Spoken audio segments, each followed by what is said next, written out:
Check பண்ணியாச்சு. Running. இது English cucumber. நம்ம நிலத்தில் விளைஞ்ச, நம்ம பசுமை குடியில் இது காமிங்க சார். நம்ம பசுமை குடியில் விளைஞ்ச இங்கிலீஷ் குக்கும்பர் கையோடு பறித்து நம்ம வந்து சாப்பிட போகிறோம். ரைட்டுங்களா? இது பார்த்திங்கன்னா ஒரு காய் வந்து 200லேருந்து இப்படி வச்சுங்க, 200லேருந்து 250 கிராம் இருக்கும். ரைட்டுங்களா? சாதாரண குக்கும்பர் பார்த்திங்கன்னா உங்களுக்கு தண்ணி இது இருக்காது. இதில் வந்து நல்ல தண்ணி ஓட்டம் இருக்கும். இது பிடிச்சிங்க சார். நல்ல அந்த நீர் சத்து அதிகமாக இருக்கும்.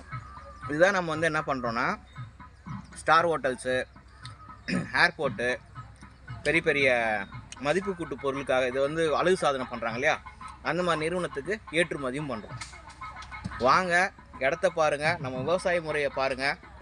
இந்த விவசாயம் வந்து சைனா, ஜப்பான், ரஷ்யா,